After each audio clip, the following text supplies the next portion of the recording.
Today in the crypto space, we see the market taking a bit of a dip. Bitcoin at around 27,500 and Ethereum down approximately 2% give or take, still hovering around that $1,600 mark. The rest of the crypto space, the altcoins are pretty much looking red. There's a bit of a dip throughout the market. However, guys, the question is, are we coming down to much lower levels? Is this just the beginning of a bigger dip? In today's video, I want to talk about the general market. I want to use Bitcoin as a leading indicator, but more importantly, I want to talk about one altcoin that deserves an update, and that project is called TENET. So you know what? Let's talk about the news, let's analyze the charts, and let's strategize to capitalize.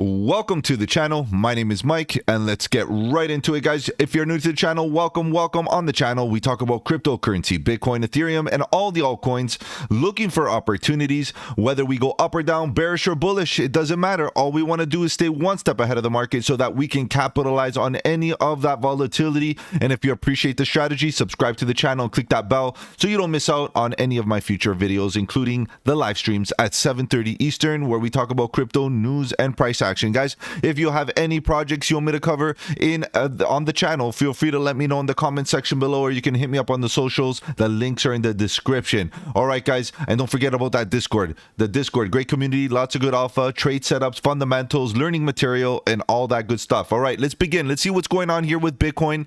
Bitcoin, you know, in the last 24 hours, yeah, it took a little bit of a dip, down approximately 1%. Nothing really crazy with regards to the dip. However, guys, it's the structure. It's the overall impression. It's the overall look of, you know, this 1% is giving to the market. And we can see some of the altcoins definitely reacting to this 1% dip. Ethereum down 2%, while Bitcoin is coming down 1%, leads me to believe that altcoins could be bleeding out against Bitcoin currently. So let's continue looking here. We have a bit of a dip on XRP, 3% give or take. Solana, another 2.5%. Maybe Solana is looking for a dip here very, very soon. Be careful. Guys, I've been talking about Solana and taking profits for the last 2 to 3 days here, guys. You know, this is the thing, when a project does very, very well and you're up in double-digit gains, and you know you've bought the bottom and you definitely want to protect those gains, you know, trail up the stop loss, take a bit of profit. And Solana definitely is in that scenario.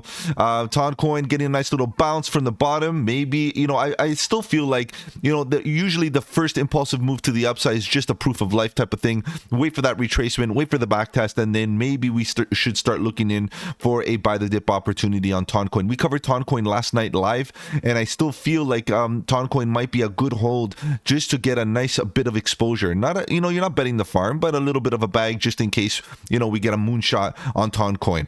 What else do we have here? Goods consolidations, never mind, but Polygon dipping down, not looking good overall. That structure that it's in, I know it's only 2.5%, I get it, but you can see the structure right now doesn't look the greatest, right? If it breaks those previous lows, the hang time right now is really real, and if it doesn't have that support, we're coming down. We're coming down for maybe another 2 to 3% in the short term, maybe even more longer term. So this is the thing here now, guys. You got to really look at the short term in order to really see what's going on, potentially going on big picture, so that you can prepare ahead of time rather than, you know, waiting for all the confirmations on bigger time frames. Because bigger time frames, you know, the volatility is a lot bigger, the drops are a lot harder, and you want to be one step ahead of the market here. So a bit of a consolidation here and there. Chainlink consolidating, but still down 2.5%. AVAX getting a bit of a bounce to the upside, but you know, after this little bit of a bounce, you know, it's up 10% in the last 7 days. Really good. It's consolidating right now, and I'm curious to see if this is going to be a retracement, you know, a bit of a dip again, so that we can buy at lower levels and get this, you know, the ebb and flows, the peaks and the valleys getting higher and higher over time, and then finally getting a nice impulsive move to the upside. And you know, a megaphone pattern could be in the works here, but we do need to come down again, perhaps, to see if we can pick up some more bullish bids at lower levels. So you can see overall this market currently is still dipping down, grinding to lower levels, and in fact, some of them are desperately holding up for support. Look at H-bar, not looking good whatsoever. Consolidating, this could be a bear flag, a continuation to the downside, right? Even though it's only down 1%, the overall structure is not looking good. We have Lido coming down, very similar scenario, testing those previous lows. We have Mantle coming down, not looking good, quick dumps to the downside, and many more. Look at Aptos, very similar. It could be considered like an inverse cup and handle, but this is too sharp to be a cup. But the overall sentiment in this retracement, in this whole consolidation, in this whole structure is not looking good if we break below the previous lows. So this is something that we got to consider now, is that overall, is this a big picture negative thing that we're seeing here? Caspa coming down approximately 5%, guys. We could be rolling over. This is the problem. This is the thing. We could be rolling over. I'm not trying to spread fear or FUD here, but we need to be prepared here for a potential retracement, as we are seeing a bit of red and we're seeing Bitcoin show a bit of weakness. Okay, of course, in today's video, we're going to be looking at Bitcoin as a leading indicator. Then we're going to be looking at Tenet to see what's going on there with that project and that price action. And of course, tonight I'll be live at 7:30 Eastern taking requests. If you have any projects you want me to cover, that's a great time and place to make those requests. So far, I got a couple on the list, but I'm interested in what you guys are requesting, and that gives me an indication of what we should be watching in the next little while. Okay, so stocks a little bit of a relief to the upside, but look at the graph looking bearish. We have Caspa looking bearish, like I mentioned, on short-term time frames. Of course, I'm big on Caspa, bullish long-term, but I feel like a healthy retracement is due, so be careful there. Render could be getting a little bit of a Bart Simpson retracement right now, getting back to previous lows, hitting that 150 again, maybe even coming down lower to about $1.20, and then I might be interested again to start DCAing my position back in. Phantom rolling over, guys, and it keeps on going. Look at Radix rolling over, down approximately 8%. We have what else do we have here? I wonder how Quant is doing. Quant has been trying it to hold up for the last little while, but as you can see, man, Rocket Pool, many good retracement. Just Trust Wallet, TWT up 4%. That's really good. Gala Games retracing, coming right back down, and the list goes on. So a little bit of a fire sale action here throughout the market. Where is Quant? I missed it somewhere. I'm sure it's here somewhere. Anyways, it doesn't matter. We'll talk about it live. We'll take a look. You know what? Let me put Quant on the list for tonight. Might as well. Quant. And I'll put yours in top priority, of course, guys. Okay, I know you're here to talk about some charts. Let's take a look at what's happening with Bitcoin. Bitcoin, again, we're using it as a lead indicator. However, guys, today's video is all about Tenet, but what could Bitcoin be doing to this altcoin market? If Bitcoin does dip down to those lower levels, what is going to be happening to projects like Tenet? Now, in the immediate short term, you know, big picture, nothing is really happening here for Bitcoin. We got to be real. What is happening in the shorter term doesn't really have to reflect what's happening in the bigger time frames. But at the end of the day, this dip that we're having right now could be a sign of weakness. And let's look at this in a little bit more detail, and we'll get these momentum oscillators up, and we can kind of see what's happening on the daily. On the daily, we're getting a bit of a sign of a rollover. However, that risk that we're taking is still there, and the risk that we're taking going into a short right now is that what about if we get a nice impulsive move to the upside and finally get overbought? That scenario still exists, guys. So we could definitely do a bit of a consolidation, meaning go sideways here for the next little while, and maybe get a bull flag and then get a nice pop to the upside, right? And what justifies that is that we didn't really get close enough to the overbought condition here on the RSI. The negative aspect, or the thing that is going against that thesis, is the fact that the MACD right now, if you look at what's happening, we're pretty much validating this bearish divergence on the MACD, right? All we really need to get right now is an EMA cross, and then it, really doesn't look well, right? Doesn't look good. Right? It looks like we're trying to roll over on the momentum on the MACD as a momentum oscillator, showing us that these two tops, and in comparison to the histogram bars, there's a class A bearish divergence is happening. So this is the thing here, guys. It's very tough to actually anticipate a bearish divergence, especially when there's no indication that the bears are exhausted. We didn't get overbought here. So that's the risk you're taking. What about if we actually get overbought? We hit the golden pocket at 618. We hit the bottom of the volume gap. We hit this red arrow, and that's the time to actually say, okay, you know what, maybe I'm looking for a rollover now. So that's the daily. The daily's not giving me an edge, but let's go to the 4-hour. The 4 hours giving me a completely different story. We are getting a bit of a rollover. We didn't get any bearish divergence really here on these two tops. Nothing really showing us that the bears are losing their strength, because we're creating higher highs on the price action, higher highs on the RSI, and nothing else really. Could this still roll over? Yes, it could still roll over. It could still come back to range lows, hitting out about $2,600, and then from there we're testing again very critical levels of support where we need to hold up. If if we don't hold up, guys, we're coming down to lower levels. If we break below the $2,500 mark, guys, that for me is going to be a very bearish thing, especially if we close some daily candles below. But we got a lot of work before we actually get there. So one step at a time, guys. Right now, the 4-hour, it got overbought. We didn't get a confirmation, a backtest, no bearish divergence. So that's still very possible that we get another impulsive move to the upside, creating a higher high on the price action, and perhaps even creating that lower high on the RSI, giving us another opportunity to create a class A bearish divergence on the 4-hour, and it would confirm a class A bearish divergence on the daily. That would be epic. That would be awesome. That would give us a lot more confluence, a lot more indications that, you know, the bulls are done and the bears are ready to step in. But as we speak, we're seeing a bit of negativity, and it could be the case that maybe this impulsive move to the upside is done. So it's a bit risky. That's all I'm saying, is it's almost like a 50-50 here.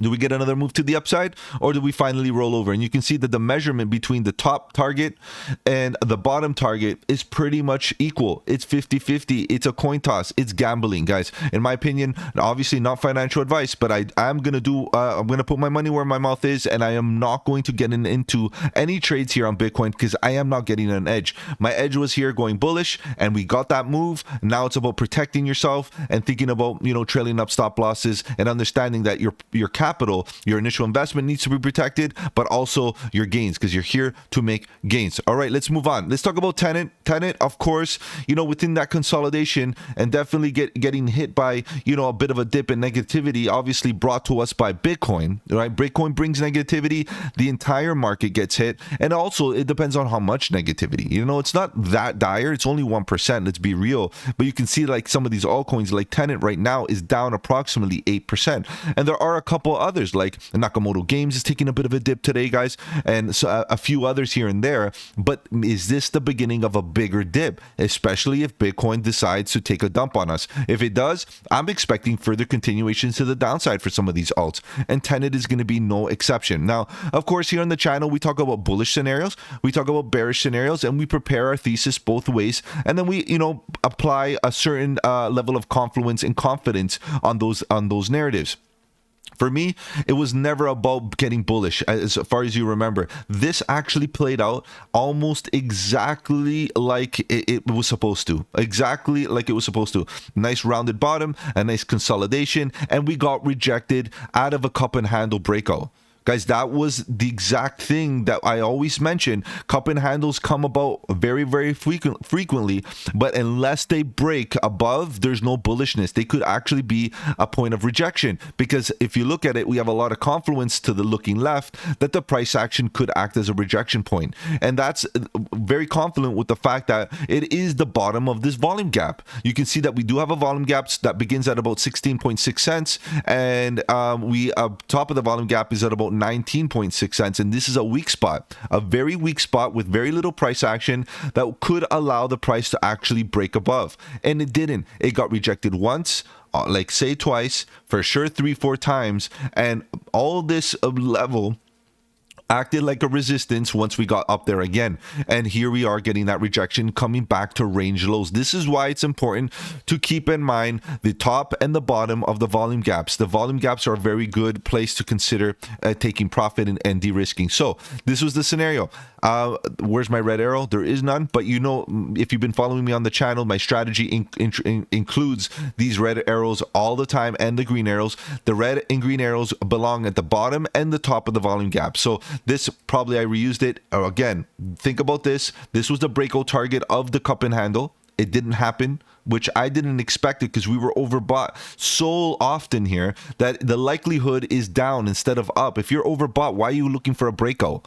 You know, the likelihood of that happening starts to get, you know, less and less if you're already overbought. If you're overbought, in fact, what you should be looking for is signs of bearish divergence and signs that we're going to get a rejection, make that pivot point back to, you know, for a retracement or back to range lows, which is what we're doing right now here on Tenet. Okay, so Tenet right now is in a retracement, a severe retracement. It is a deep one. It looks like a 786. It could be an 886. Let's get our fib levels out just to give us an idea of how deep this retracement is. It is at the 786 in the middle of the 786 and the 886. Guys, I use Fibonacci's very loosely. I don't give them a lot of credit. I know that, statistically speaking, the golden pocket should be a place where we see price action get a reaction. And I know that 786 and 886 are desired places for traders because the risk to reward ratio becomes very healthy at those levels. And that's all I really use it for. I use more Fibonacci's, especially extension levels, when we are in price discovery, both to the downside and to the upside. So that's what I really use Fibonacci's. But I really appreciate horizontals and volume gaps. Horizontals backed by volume gaps is what I really do appreciate. So right now we know that we are in a fairly deep retracement, very close to the 886, 786. Okay, if you kind of zoom in here, we do have a bit of a volume gap. Is it a strong one? No, it isn't. This is the strongest volume gap, which is at about 10 and a half cents. You can see below here, unfortunately, we really reduced the amount of volume, the amount of supply and demand that we have here that could act as support. The only thing that I do like is that at least we're making higher lows and slightly higher highs. So there is a bit of a trend here happening in this consolidation. But some may argue, but it may be a bear flag. It may be a bearish pattern where maybe we break the lows and come to the bottom of the volume gap. It could be very possible. The only thing that we can say here is on the daily is, the daily is already oversold. Right? The daily is already in that oversold scenario. Like, could we come down a little bit more? Yes, it's very possible. Look at the MACD. The MACD EMAs are facing down with red histogram bars already there. It's a very bearish position to be in for the MACD right now. There's no indication of slowing down at this moment. And the RSI as well. If you look at the RSI, it's still pumping to the downside. Now, if you follow me, all the time when I see things like this, when I see the RSI in this situation, I always say, be prepared for a mean reversion. What that means is that the purple line is way extended away from the yellow line, and we want to get these two lines close back together again. What could happen here? The yellow line or the price action can chop here and let the yellow line come down and catch up, or we could get the purple line getting a nice bounce to the upside and getting closer to the yellow line like it has done in the past. And if that were to happen, if the purple line gets that bounce, we should get a short-term pump to the upside on the 4-hour, where we get a little bit of relief to the upside, where we see this momentum catch up to one another. Okay, so that's something to consider. Now, if the price action decides to stutter right here and kind of consolidate, yes, it's going to buy the yellow line, the moving average, some time to catch up and get to this level. But you can anticipate that we would continue with some bullish momentum to the upside, some bullish price action to the upside, to the downside. Sorry, bearish price action to the downside as we hang out in oversold conditions. Okay, and that's what we're seeing here. Oversold conditions. How low can we go? There's no signs of bullish divergence here just yet on the daily. Continuation to the downside until proven otherwise. Okay, so that's one thing that you have to have those convictions. However, we're almost there to look for that pivot point. We're very close. Conditions are almost there. Okay, so let's get back into the 4-hour and see what we got here. Very oversold, extremely oversold. Look at the MACD is in a very similar scenario. EMA is facing down, red histogram bars to the downside, but no sign of bullish divergence. So what are you going to do? Get into much lower time frames, get on the 1-hour, get on the 15-minute. Guys, it all depends on your strategy. If you're going to get on the 1-hour, what you have to expect is the 1-hour is going to get a 1-hour type of pump, which is going to be a small pump. You got to get in and you got to get out, because you don't know if we're going to get a continuation to the downside once the 1-hour is done pumping up and getting overbought on the 1-hour. So personally speaking, obviously it's all dependent on your strategy, your risk tolerance, and it's mostly about strategy. My strategy stays within the 4-hour and the daily. I sometimes dabble into the 1-hour just to get a little bit of accuracy. But honestly, look at this. This thing's saying as well, very oversold on the 1-hour, oversold on the 4-hour, oversold on the daily.